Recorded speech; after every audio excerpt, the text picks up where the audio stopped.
ما کان للنبی والذین آمنوا ان یستغفروا للمشرکین ولو کانوا اولی قربا، اور یہ نبی کے لیے اور نہ ہی اہل ایمان کے لیے یہ روا ہے کہ وہ استغفار کریں، بخشش چاہیں مشرکین کے لیے، خواہ وہ ان کے قرابت دار ہوں، ولو کانوا اولی قربا من بعد ما تبین لہم، اس کے بعد کہ ان کے لیے یہ بات واضح ہو چکی ہو انہم اصحاب الجحیم، کہ وہ لوگ جہنمی ہیں۔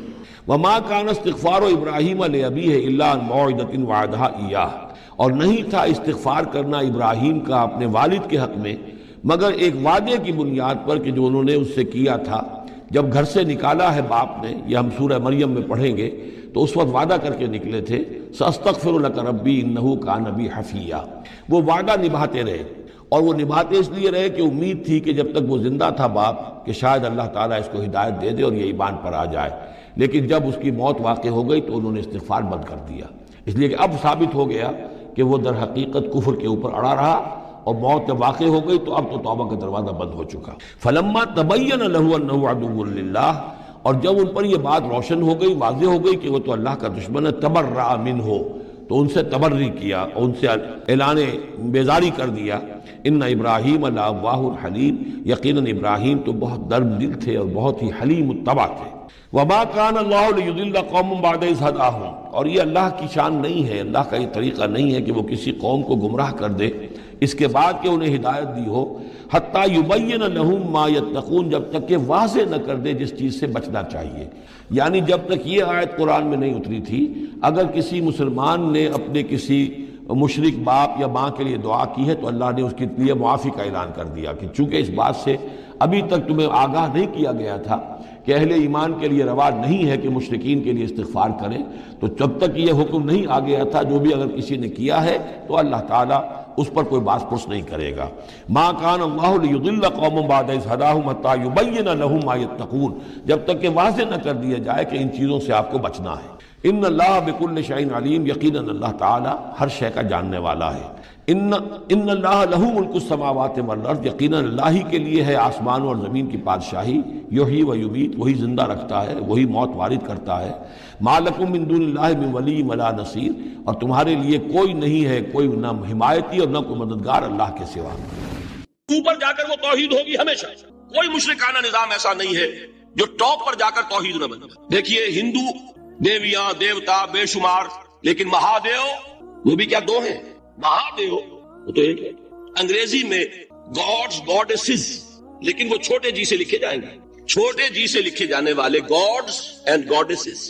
رومن مائتھولوجی ہو، گریک مائتھولوجی ہو، ان دیویوں دیوتاؤں کے نام ہی آپ نہیں یاد کر سکتے، لیکن گاڈ بڑے جی سے وہ ایک ہے کہ نہیں؟ ٹاپ پر جو ہے وہ ایک ہے، اس کو وہ بھی مانتے ہیں کہ اومنی پوٹنٹ، اومنیشنٹ، اومنی پریزنٹ، علی کل شیء قدیر، بکل شیء علیم، ہر جگہ موجود، وہ تو ایک ہی ہے، وہ تو کیپٹل جی سے لکھا جائے گا۔ باقی اس کے نیچے فوج ہے دیویوں کی، دیوتاؤں کی، خداؤں کی اور خدانیوں کی، وہ گاڈز اینڈ گاڈیسز ہیں۔ عرب میں کیا تھا؟ میں نے پہلے آپ کو وہ دو مثالیں دے دی ہیں، تیسری اور ایران کی لے لیجئے، خیر کا خدا اور شر کا خدا اور، ایک یزدہ ایک اہرمن، ٹھیک، سنویت ہو گئی نا، دو خداؤں کو مانا، لیکن وہی ہے جو خدائے گاں، خداؤں کا خدا، اس کو ایک ہی مانتے ہیں۔ یہی معاملہ عرب میں تھا، اللہ وہ ایک ہی تھا ان کے ہاں۔ قرآن میں آتا ہے ان سے پوچھئے وَلَئِن سَأَلْتَهُم مَّنْ خَلَقَ السَّمَاوَاتِ وَالْأَرْضَ لَيَقُولُنَّ اللَّهُ، جب ان سے کہا جاتا ہے کہ کس نے پیدا کیا آسمان اور زمین کو، یہ فوراً کہیں گے اللہ۔ فَأَنَّىٰ يُؤْفَكُونَ، تو یہ ماننے کے بعد کدھر جا رہے ہیں؟ وہ کیا کہتے تھے کہ وہ بڑا اللہ تو ایک ہی ہے، لیکن چھوٹے آلہہ ہے۔ آلہہ اور اللہ میں وہی فرق ہے جو کیپٹل جی کا گاڈ اور چھوٹے جی سے گاڈز اینڈ گاڈیسز، وہی فرق ہے کہ جو مہادیو اور دیویوں اور دیوتاؤں میں ہے، وہی وہاں تھا اللہ وہ ایک اور سپریم، سب سے بالا تر، اس سے اوپر کوئی نہیں، تخلیق میں اس کا کوئی ساجی نہیں، لیکن اس نے کچھ آلہہ ہیں جنہیں کچھ اختیارات تقسیم کیے ہوئے، کچھ اس کے لاڈلی ہستیاں ہیں جو سفارش کر سکتی ہیں۔ بس یہ شرک تھا مشرکین مکہ کا، بات سمجھ رہے ہیں؟ اس کا جائزہ لیں گے تو آپ کو، اور جو آج شرک کی اقسام میں بیان کروں گا اس کو ہاتھ میں لیں گے تو کسی موحد کا تلاش کرنا مشکل ہو جائے گا۔ ڈھونڈ اب ان کو چراغ رخ زیبا لے کر، آج جن کا نام مسلمان ہے ان کی اکثریت کسی نہ کسی نوع کے شرک میں مبتلا ہے۔ اب آئیے اقسام شرک۔ اقسام شرک میں بھی وہی کیفیت ہے جو نفاق کے بارے میں نے عرض کی تھی کہ ایک تقسیم یہ ہے جو علماء نے کی ہے ایک ہے عقیدے کا نفاق، ایک ہے عمل کا نفاق. اسی طرح ایک ہے عقیدے کا شرک، ایک ہے عمل کا شرک. عقیدے میں نہیں ہے، عمل میں ہے. ایک تقسیم آپ نے سنی ہوگی شرک جلی، شرک خفی. ایک ہے ننگا شرک، کھلم کھلا شرک. ایک ہے چھپا ہوا شرک جو نظر نہیں آتا. لیکن ایک مغالطہ اپنے دل سے نکال دیجئے، بعض لوگ شرک خفی کو شرک نہیں سمجھتے. یہ بہت بڑی غلطی ہے. اگر وہ شرک نہ ہوتا تو حضور اسے شرک نہ کہتے. کوئی اور لفظ، عربی زبان کا دامن جو ہے محدود نہیں ہے، پھر اس کے لیے کوئی اور لفظ اختیار فرمایا جاتا ہے وہ شرک. لیکن ایک شرک ہے جلی جو نمایاں ہے، نظر آ رہا. ایک ہے شرک خفی جو نظر نہیں آ رہا. اور وہ کتنا خفی ہو سکتا ہے اس کی ایک مثال دی حضور نے.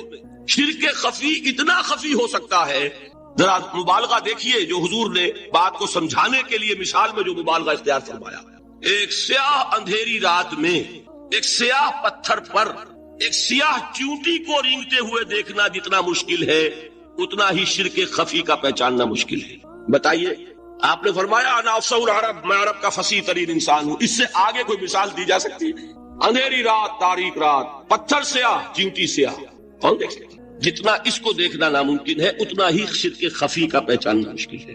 گویا کہ اس سے تو اللہ ہی بچائے گا تو انسان بچے گا. ایک آخری بات تمہیداً اور عرض کر دوں، پھر میں چلوں گا اقسام پر. میری جو باتیں آپ کے سامنے آئی اس سے ایک منطقی نتیجہ نکلتا ہے. کوئی شخص اگر حقیقتاً شرک سے بچ جائے، واقعتاً شرک سے بچ جائے، ہر قسم سے بچ جائے، اس سے بھی اوپر کوئی انسان ہوگا. گویا کہ یہ آخری منزل ہے. یا یوں کہیے کہ جس شخص کے بارے میں اللہ تعالیٰ یہ مان لے کہ میرا یہ بندہ شرک سے بری ہے، اس سے بڑی سند کوئی ہے؟ دی ہائیسٹ ٹیسٹیمونیل، سب سے بڑی سند، سب سے بڑی تعریف جو بندے کی ہو سکتی ہے وہ کیا ہے؟ یہ مشرک نہیں. یہی وجہ دیکھیے آپ قرآن مجید میں حضرت ابراہیم کے ذکر میں دیکھیں گے. ابراہیم کا مقام کیا ہے؟ خلیل اللہ، ابو الانبیاء، امام الناس. تین نسبتیں ہیں، تینوں بڑی عظیم. اللہ کے ساتھ نسبت کیا ہے؟ خلیل. واتخذ اللہ ابراہیم خلیلا. ابو الانبیاء، کتنے نبی ہیں ان کی نسل میں؟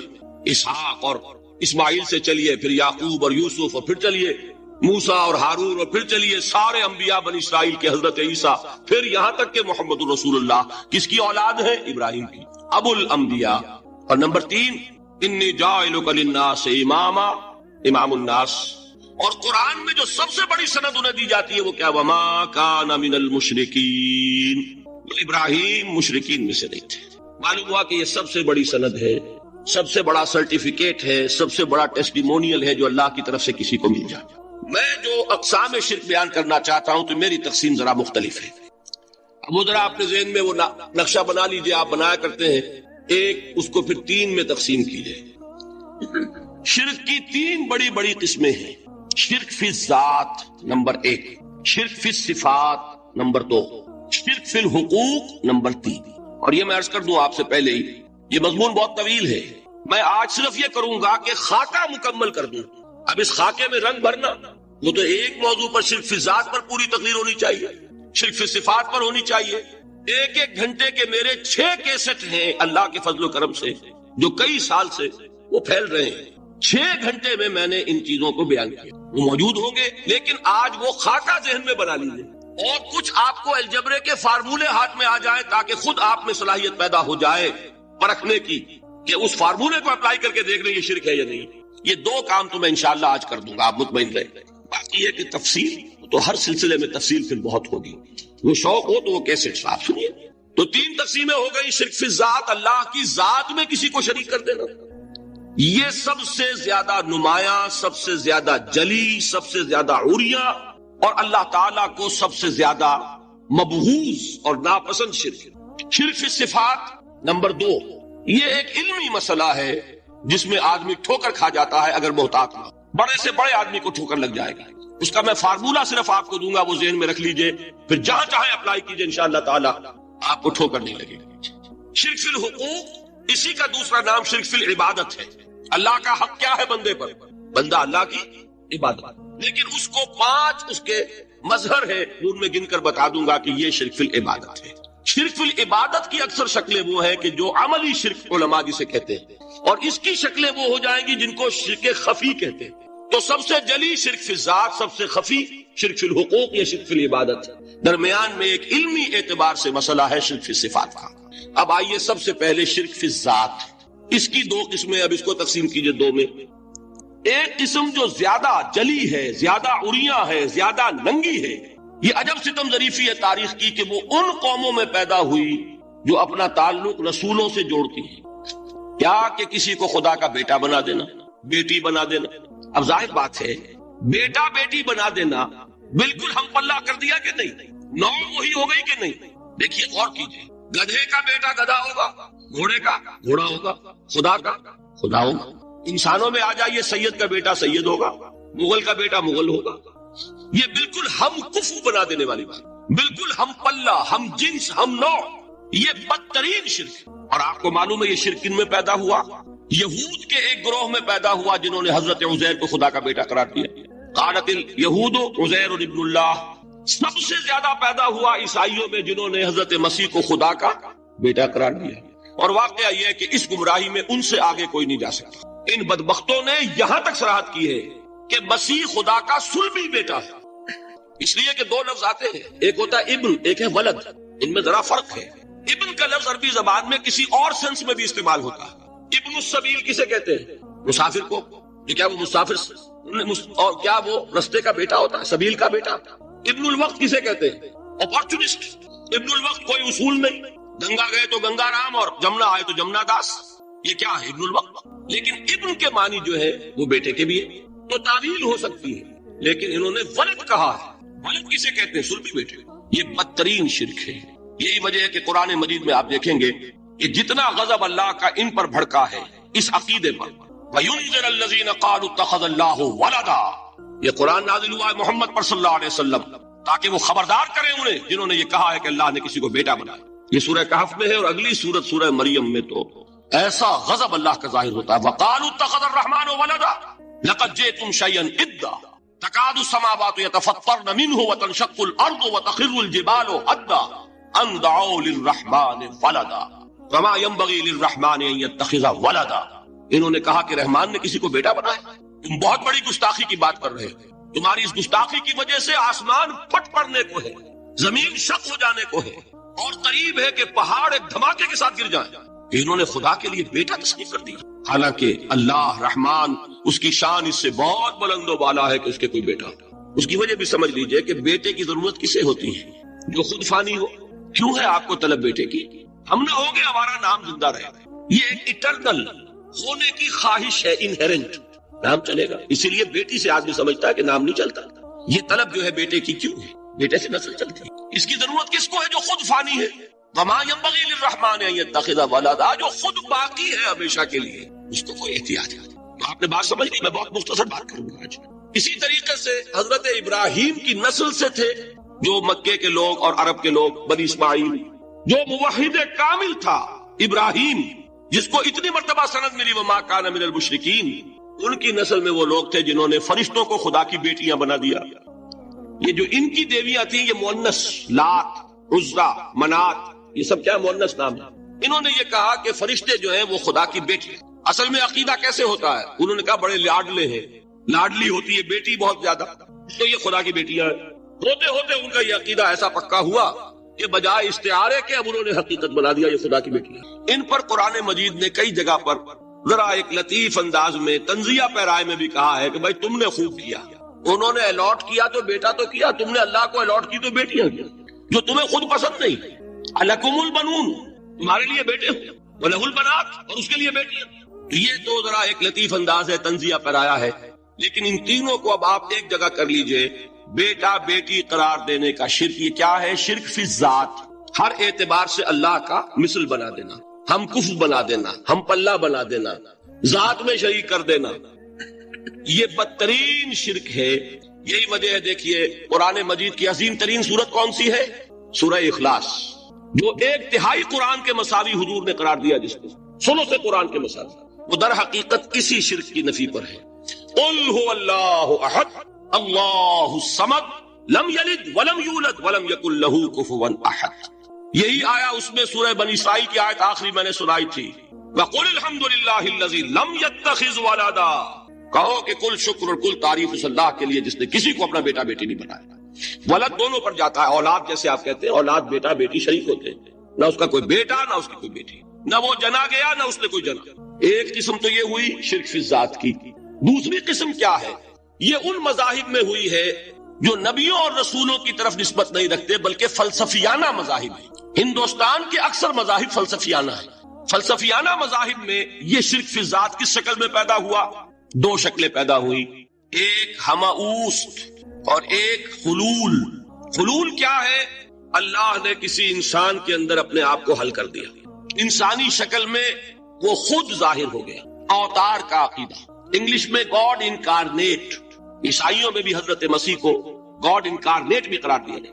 خود خدا نے یہ شکل اختیار کر. رام چندر جی ہوں، کرشن جی مہاراج ہوں، کیا ہے؟ یہ اوتار ہیں. اللہ نے ان میں حلول کیا یا اللہ نے ان کی شکل میں ظہور کیا. سمجھ میں آ گیا؟ اور ایک عقیدہ کیا ہے؟ یہ بڑا فلسفیانہ مسئلہ ہے، دیکھیے بڑا ٹیڑھا مسئلہ ہے یہ، لیکن میں اس وقت اس کی تفصیل میں نہیں جاؤں گا، بہت باریک باتیں ہو جائیں گی.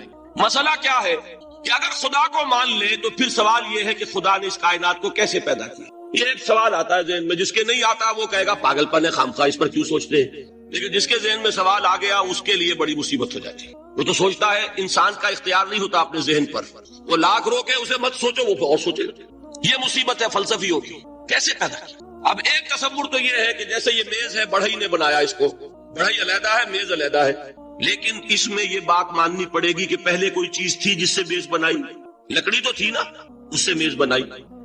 لہذا ہندوؤں میں ایک عقیدہ یہ ہے کہ خدا بھی قدیم، مادہ بھی قدیم. خدا نے اس مادے سے یہ شے بنا دی، مادے سے یہ بنا دی.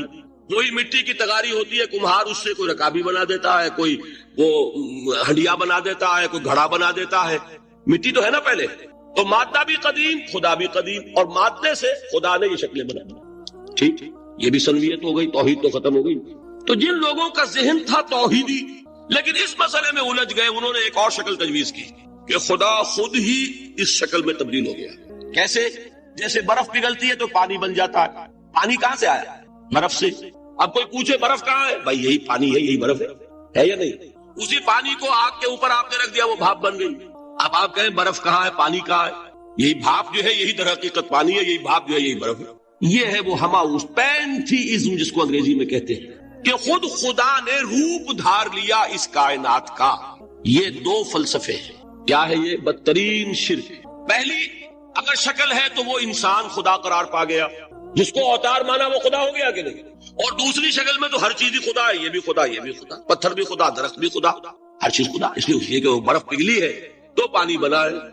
وہ پانی چاہے زیر زمین آ رہا ہے، وہ پانی چاہے زمین کے اوپر دریا کی شکل میں آ رہا ہے یا زمین میں سوتے چل رہے ہیں، پانی تو وہی برف ہے جو پہاڑوں پر ہمالیہ پر پڑا ہوا ہے، وہی پگھل رہا ہے، یہ کچھ بن رہا. یہ ہے شرک فی الذات کی دوسری قسم جو دنیا میں رہی، پینتھیزم اور انکارنیشن یا حلول اور ہماؤس. سمجھ میں آ گیا؟ اب میں ایک بات آپ سے عرض کروں گا. اللہ کا اس امت پر بہت بڑا فضل ہے جس کا آپ کو شکر ادا کرنا چاہیے. اس نوع کے شرک سے یہ امت 15ویں صدی شروع ہو جانے کے باوجود تاحال بحیثیت مجموعی محفوظ ہے. میں نے بحیثیت مجموعی کہا ہے. کوئی افراد یا عوام الناس یا جوہلاء یا شعراء یا نعت گو وہ مبالغہ آرائی میں کوئی بات کہہ دیتے ہو تو وہ علیحدہ بات ہے. لیکن مسلمانوں میں کوئی مستند فرقہ اور اس کے جو مستند عقائد ہیں ان میں الحمدللہ آج تک ایسی کوئی چیز شامل نہیں. اس کا جب آپ تقابل کریں گے، آپ کا کیا خیال ہے؟ عیسائیوں کو حضرت مسیح سے کتنی محبت تھی، اس کا تقابل کیجئے جو محبت مسلمانوں کو رہی حضور کے ساتھ. عیسائیوں کی محبت عشر عشیر نہیں بنے گی.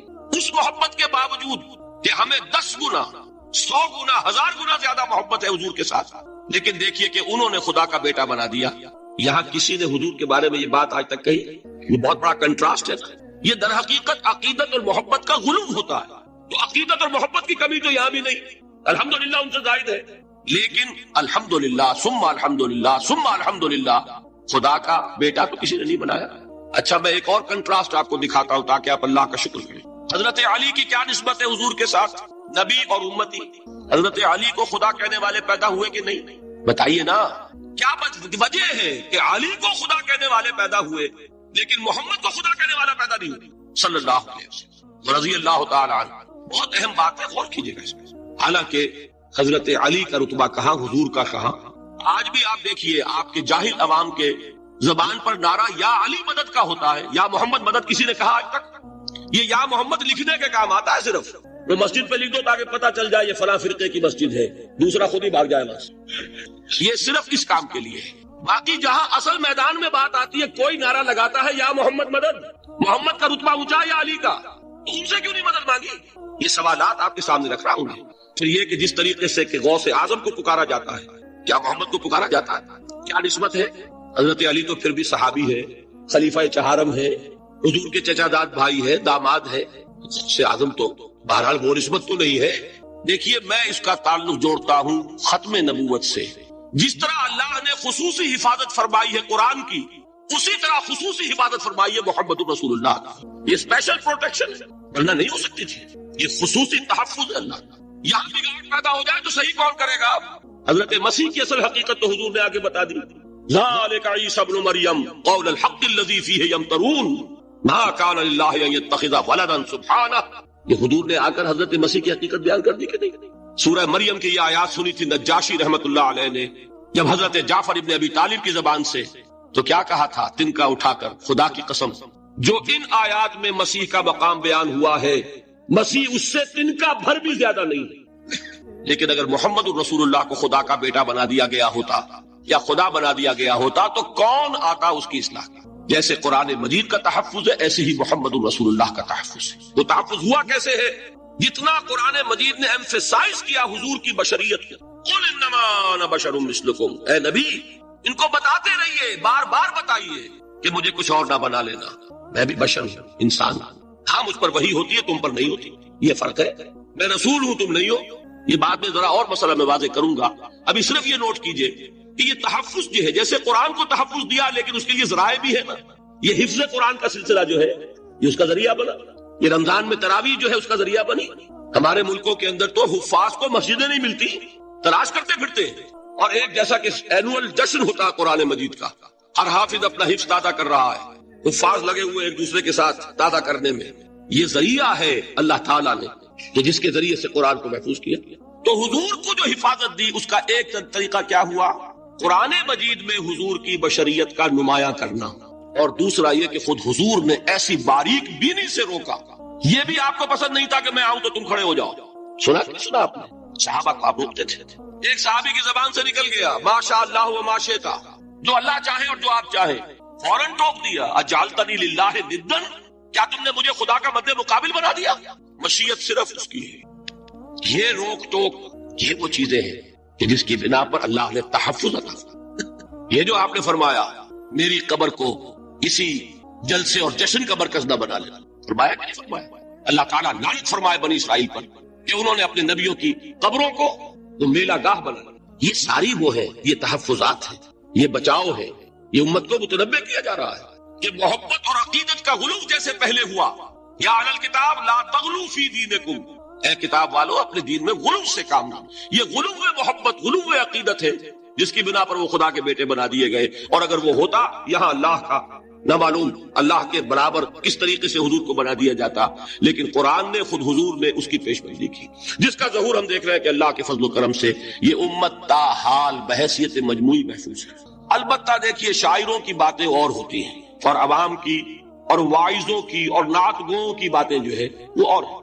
میں جس چیز کی نفی کر رہا ہوں وہ علماء کی بات ہے۔ شاعروں کا تو قرآن مجید کے اندر خود ہی بھاڑا پھوڑ دیا اللہ نے، والشعراء یتبعهم الغاوون الم تر انہم فی کل واد یہیمون انہم یقولون ما لا یفعلون۔ مبالغہ نہ کریں تو شعر میں رنگ ہی پیدا نہیں ہوتا، پھر شعر کائے کو کہنا ہے نظر کہو بھائی۔ مبالغے سے اس میں ایک تاثیر ہے، وہ مبالغے ہمارے شاعروں نے ہمارے نعت گوؤں نے کیے ہیں، اور اس میں اللہ تعالیٰ انہیں معاف کرے، بالکل اوتار کر الفاظ بھی استعمال کر دیے۔ وہی جو مستوی عرش تھا خدا ہو کر اتر پڑا وہ مدینے میں مصطفیٰ ہو کر۔ بتائیے رام چندر جی کے بارے میں جو عقیدہ ہے، اب کیا فرق رہ گیا؟ بال برابر فرق ہے یا کوئی؟ اور نقطے پیدا کرتے ہیں۔ مدینے کی مسجد میں ممبر کے اوپر بغیر عین کا ایک عرب ہم نے دیکھا، کیا سمجھ میں آیا؟ عرب میں سے عین نکالا کیا بنا؟ یہ نقطہ آفرینی ہے۔ اسی طریقے سے ہماری شاعری میں کچھ ہموست کا رنگ بھی پیدا ہو گیا۔ خود کوزاؤ، خود کوزا کرو، خود گلے کوزا، خود رندے صبح کش، خود برسر کوزا خریدار بے آمد بشکست و رواں شد۔ وہ خود ہی کوزا ہے، خود ہی مٹی ہے جس سے کوزا بنا ہے، خود ہی کوزے کا بنانے والا ہے۔ سمجھ رہے؟ الفاظ تو بڑے پیارے ہیں، بڑے مزیدار ہیں، آدمی ایک دفعہ وجد میں آ جاتا ہے، لیکن ہے کیا وہی ہے نا کہ وہی جو برف تھا پگھل کر پانی بن گیا. خود کوزا ہو، خود کوزا کرو، خود گلے کوزا، خود رندے صبح کش، خود ہی اس کوزے میں شراب ڈال کے پیتا بھی ہے، خود ہی مٹی ہے، خود ہی وہ بنانے والا ہے، خود ہی کوزا ہے، خود ہی اس میں شراب ڈال کے پیتا بھی ہے، اور خود ہی اس کوزے کو توڑ کر اپنا راستہ بھی لیتا ہے. اب آپ اس پر سر دھنیے اور جو چاہے کریں، لیکن یہ کہ اس کا ڈانڈے مل گئے کہ نہیں اسی اماؤس سے. لیکن یہ کسی مفتی کی بات ہے کیا، یا کسی ائمہ دین میں سے کسی کا قول ہے؟ شاعروں کی باتیں سن لیا کریں، اللہ اللہ خیر سن. ان چیزوں کا بہت زیادہ سختی کے ساتھ نوٹس بھی لینے کا کوئی فائدہ نہیں ہوتا. بات وہ ہونی چاہیے کہ جو علماء کہہ رہے ہیں مستند عقائد جو ان کی کتابوں میں درج ہے، ان سے بات ہونی چاہیے. تو یہ چیزیں، یہ گمراہیاں آئی ہیں، لیکن الحمدللہ ثم الحمدللہ کہ یہ عوام میں ہے، جہلاء میں ہے، شعراء میں، نعت گوؤں میں ہے. یہ کسی بھی مستند دینی فرقے کے مستند علماء میں ہم کہاں موجود. البتہ ایک مسئلہ جو ہے نور اور بشر کا، وہ ذرا تھوڑا سا میں حل کر دوں. آج آپ سمجھتے ہوں گے لا ینحل ہے. میں نے جس طرح کہا تھا کہ امام بخاری کا قول بھی 100% درست اور امام ابو حنیفہ کا بھی 100% درست ثابت کیا کہ نہیں، اسی طرح میں کہتا ہوں جو حضور کو بشر کہتے ہیں وہ بھی 100% درست، جو حضور کو نور کہتے ہیں وہ بھی 100% درست. مطلب کیا ہے؟ دیکھیے، ہر انسان کے وجود کے دو حصے ہیں. میں نے پہلے دن شاید کچھ بیان کیا تھا. ایک خاکی وجود، اور اینیمل بینگ جو حیوان ہے ہمارا. ایک وہ روح ربانی جو اس میں پھونکی گئی. آدم میں جب وہ روح پھونکی گئی تب وہ مسجود ملائک بنے. فَإِذَا سَوَّيْتُهُ وَنَفَخْتُ فِيهِ مِن رُوحِي فَقَعُوا لَهُ سَاجِدِينَ. دو جگہ آئے تھے قرآن مجید میں ایک شوشے کے فرق کے بغیر، سورہ حجر اور سورہ صاد. جب میں اس کو پوری طرح تیار کر لوں اور اس میں اپنی روح میں سے پھونک دوں تو گر پڑنا اس کے سامنے سجدے. ہمارا جو خاکی وجود ہے وہ ظلمانی ہے، اور جو ہمارا روحانی وجود ہے وہ نورانی ہے. اس کی نسبت کس سے ہے؟ اللہ سے. کیا سمجھ میں آئی؟ لیکن ہم نے اپنے اس نورانی وجود کو اپنے خاکی ظلمانی وجود میں دفن کیا ہوا، اور محمد الرسول اللہ صلی اللہ علیہ وسلم کا وہ نورانی وجود آپ کے اس خاکی وجود پر اس درجے غالب تھا کہ وہ خاکی وجود معدوم کے درجے میں ہے، لیکن وہ حضور صلی اللہ علیہ وسلم پر اثر انداز نہیں ہو سکتا. وہی خاکی وجود ہے جسے ہم نفس کہتے ہیں. نفس غلبہ کر سکتے ہیں محمد صلی اللہ علیہ وسلم. حضور کی شخصیت کی نورانیت نے آپ کی شخصیت کے خاکی وجود کا احاطہ کیا ہوا. ہماری شخصیت کی ظلمانیت نے ہماری اس نورانیت کو گل کیا ہوا، دفن کیا ہوا، چھپایا ہوا. بس یہ فرق ہے. انہیں آپ کہہ لیں نور، صحیح ہے، ان کی نورانیت غالب ہے. یہی بات ہے جو حضور نے اس طرح سمجھائی. دیکھو، ہر انسان کے ساتھ ایک شیطان ہوتا ہے. اب کسی صحابی نے بڑی جرت سے کام لیا، پوچھ لیا حضور کیا آپ کے ساتھ بھی ہے؟ ہر انسان کے ساتھ جو کہا نا، تو انسان تو ہے آپ جو کہ آپ کے ساتھ بھی ہے. آپ نے فرمایا ہے، لیکن میں نے اسے مسلمان کر رکھا. بات ختم ہو گئی. نفی نہیں ہے، وہ میرے تابع ہے، میرا مطیع ہے، مجھے غضب نہیں پہنچا سکتا. ہے تو صحیح، لیکن نہ ہونے کے درجے میں آ گیا کہ نہیں.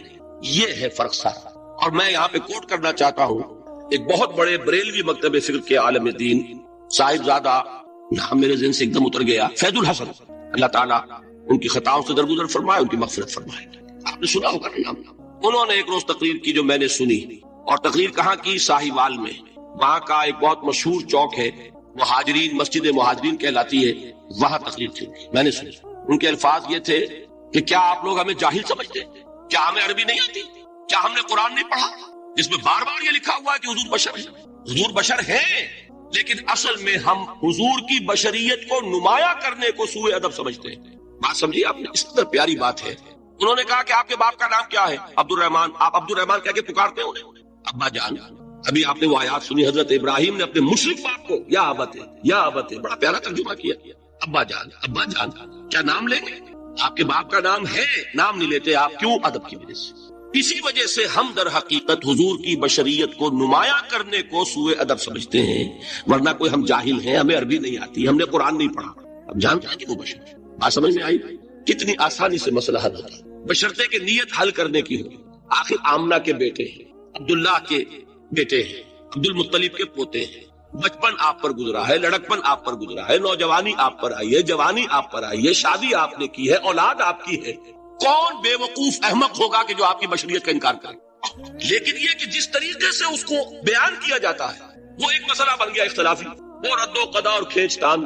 اور اس میں بھی سمجھ لیجئے مثلکم پر جو ایمفیسس بعض حضرات دے دیتے ہیں اپنے توحیدی، جو ان کے اندر ایک مزاج ہے، اللہ تعالیٰ ان کے مزاج کو اور پختہ کرے، لیکن اس میں بھی مبالغہ کیا جاتا ہے.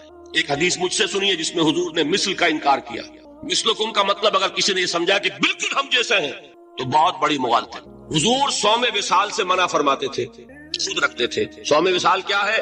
آج روزہ رکھا، شام کو افطار نہیں کیا، وہی روزہ رات بھر چل رہا ہے، اگلے دن بھی چل رہا ہے، شام تک کو جا کے پھر کھولا تو 2 دن کا صوم وصال ہو گیا.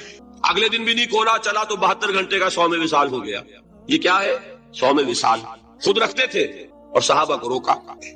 صحابہ میں سے کسی نے ہمت کر لی، حضور آپ خود رکھتے ہیں ہمیں روکتے. فرماتے ہیں ایکم مثلی، تم میں سے کون مجھ جیسا ہے؟ ابھی تو عند ربی، میں تو اپنے رب کے پاس رات گزارتا ہوں. وہ یطعمنی ویسقین، وہ مجھے کھلاتا ہے پلاتا ہے. بتائیے کون ہے جو اس کا دعویٰ کرے گا؟ حضور کے خصائص ہیں. حضور خود فرماتے ہیں تم صرف سامنے سے دیکھتے ہو، میں پیچھے سے بھی دیکھتا ہوں. کہاں ہوا وہ مثلیت؟ اگر آپ نے بالکل اپنے جیسا سمجھ لیا تو بڑے مغالطے میں ہیں. نبی کا مقام ہے، نبی کا رتبہ ہے، نبی کے خصائص ہیں. آپ سو گئے تو آپ کی نیند، آپ کی وضو ٹوٹ گئی اور نبی سو گیا تو کہاں گئی مثلیت؟ مثل اس معنی میں کہ بشر ہیں، نسل آدم سے ہے، اس میں کوئی شک نہیں. اس معنی میں مثل ٹھیک ہے، قل انما انا بشر مثلکم. لیکن ہر اعتبار سے دنیا سب سے بڑا فرق یہی ہے کہ وہی آ رہی ہے. معراج پہ تشریف لے گئے ہیں، اس دنیا میں بیٹھے ہوئے بھی جنت کا مشاہدہ فرما لیتے ہیں، کرا دیا جاتا ہے. دوزخ کا مشاہدہ کرایا جاتا ہے، فرشتے کو دیکھ رہے ہیں. یہ چیزیں ہیں. اور پھر خصائص جیسا کہ میں نے عرض کیا کہ آپ پیچھے سے بھی دیکھتے ہیں. آپ کا معاملہ یہ ہے کہ آپ اگر سو جائیں تو آپ کا وضو نہیں ختم ہوگا. یہ ساری چیزیں جو ہے ان سب کو بیلنس کیجئے تو معلوم ہوگا کہ آپ بشر بھی ہیں 100% درست. لیکن آپ کی وہ نورانیت، آپ سراج منیر، ہدایت کا روشن چراغ، آپ کی جو روح انور ہے وہ آپ کے اس جسدی وجود پر اس طریقے سے حاوی ہے کہ گویا کہ اس نے اس کی ظلمانیت کو ختم کر کے رکھے. اس معنی میں کوئی کہے نور مجسم تو مجھے کوئی اعتراض نہیں. یہ ہے ان چیزوں کو جمع کرنے کی شکل، خام خواہ کی کھینچتان کے سوا کچھ نہیں. بہرحال یہ پہلا حصہ ختم ہوا، شرک فی الذات. اب آئیے شرک فی الصفات. میں نے عرض کیا تھا کہ یہ ایک بڑا علمی مسئلہ ہے اور اس میں ٹھوکر لگ جاتی ہے. وجہ کیا ہے اس کو سمجھ لیں. بنیادی بات، ہماری زبان جو ہے وہ بہت محدود ہے. ہماری ہی زبان ہے جسے اللہ نے ذریعہ بنایا اپنی ہدایت کا، ورنہ ہمارے پلے نہ پڑتی بات ظاہر ہے. لیکن ہماری زبان کی محدودیت ہے. اس محدودیت کا ایک مظہر یہ ہے کہ ہم جو الفاظ اللہ کے لیے بطور صفت استعمال کرتے ہیں وہی الفاظ مخلوقات کے لیے بھی کر لیتے ہیں. اللہ موجود، ہم بھی موجود. اللہ زندہ، ہم بھی زندہ. اللہ علیم، تو انسان علیم بھی علیم نہیں، علامہ بھی ہے کہ نہیں؟ یہ تو بڑا مبالغے کا لفظ ہے. انسان علامہ ہے کہ نہیں؟ اللہ دیکھتا ہے، بصیر ہے، ہم بھی بصیر ہیں. اللہ سنتا ہے، سمیع ہے، ہم بھی سنتے ہیں. اللہ کو قدرت حاصل ہے، کچھ ہمیں بھی حاصل ہے. ایک مکہ مارا تھا حضرت موسیٰ نے، جان نکال دی تھی کہ نہیں؟ ہے نا کچھ نہ کچھ. اللہ چاہتا ہے، ہم بھی چاہتے ہیں. اسی دیکھیے چاہت میں وہ ہو گیا تھا جس پر روک دیا حضور نے. ما شاء اللہ وما شئت اجعلتنی للہ ندا، کیا تم نے مجھے اللہ کا مد مقابل بنا دیا؟ دھوکہ ان الفاظ کے اشتراک کی وجہ سے لگ جاتا. بات سمجھ میں آئی؟ اب اس میں فارمولہ میں نے عرض کیا تھا کہ ایک نوٹ کر لیں تو مسئلے سارے حل ہو جائیں. جب ہم کوئی لفظ بطور صفت اللہ کے لیے بولتے ہیں اور اسی لفظ کو مخلوق میں سے کسی کے لیے بولتے ہیں، مخلوق میں سب آ گئے، جمادات، حیوانات، انسان، اولیاء اللہ، فرشتے، انبیاء، رسول، سب مخلوق تو ہیں. تو کل مخلوقات جب ہم ایک لفظ بطور صفت استعمال کریں گے اللہ کے لیے اور اسی لفظ کو استعمال کریں گے بندوں کے لیے تو ان میں 3 فرق ہیں جو ذہن میں رہنے چاہیے. گن کر یاد کیجئے. اللہ کی ذات قدیم ہے، ہمیشہ سے ہے. اسی طرح اس کی صفت بھی قدیم ہے، ہمیشہ سے ہے.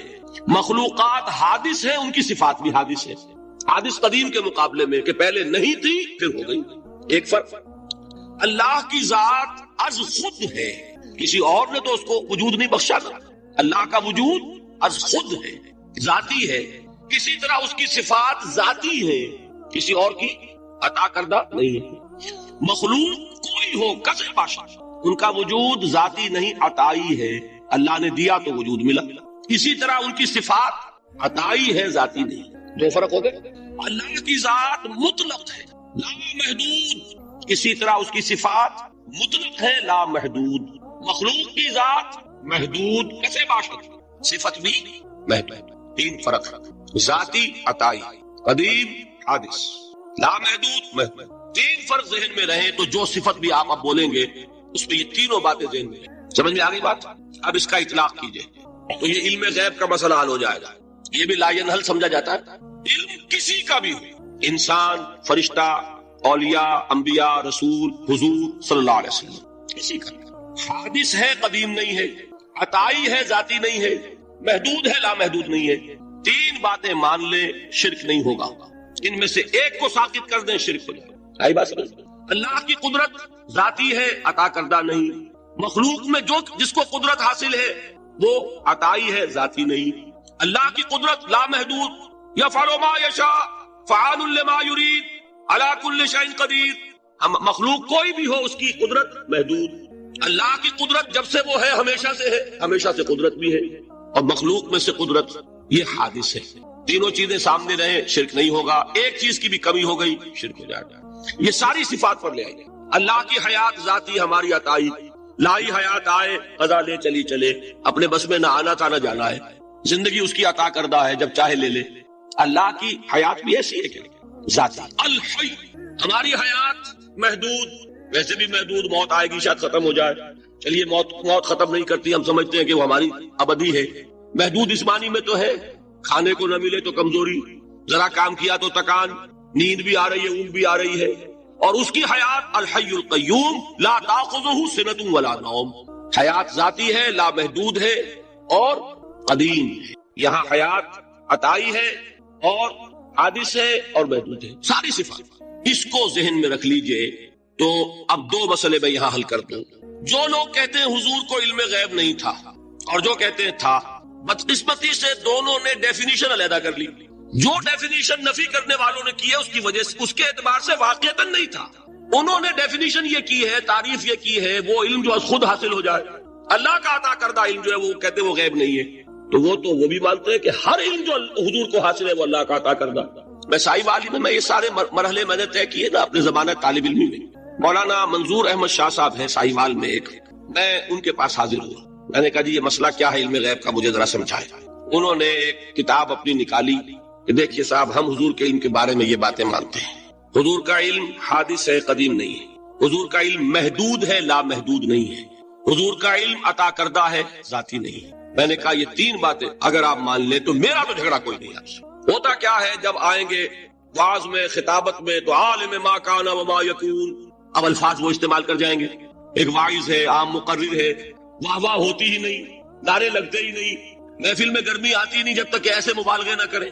لیکن وہ چیز لکھی ہوئی ان کے ہاں ہے کہ حضور کا علم حادث ہے، قدیم نہیں ہے. حضور کا علم محدود ہے، لامحدود نہیں ہے. حضور کا علم عطائی ہے، ذاتی نہیں ہے. ان تینوں چیزوں کے بعد کوئی بڑے سے بڑا وہابی اور بڑے سے بڑا اہل حدیث بھی انکار نہیں کرتا. باقی یہ بات جان لیجئے کہ غیب اور حضور یا شہادہ یہ در حقیقت عام انسانوں کے اعتبار سے الفاظ استعمال ہوئے. جب قرآن میں کہا جاتا ہے عالم الغیب والشہادہ، اللہ غیب اور جو ظاہر ہے یا موجود ہے سب کا جاننے والا ہے، تو مجھے بتائیے اللہ کے لیے کوئی غیب ہے؟ اللہ کے لیے کوئی شے غیب ہے؟ تو کیوں کہا جا رہا ہے عالم الغیب والشہادہ؟ وہ ہمارے اعتبار سے کہا جا رہا ہے. جو تمہارے لیے غیب ہے اللہ اس کو بھی جانتا ہے، اور جو تمہارے سامنے اللہ اسے بھی جانتا ہے. اللہ کے لیے تو کل شہادہ ہے. کسی شے کا لا یعزب عنہ مثقال ذرۃ فی السماوات والارض، آسمانوں اور زمین کا ایک ذرہ بھی اس سے غائب نہیں ہوتا.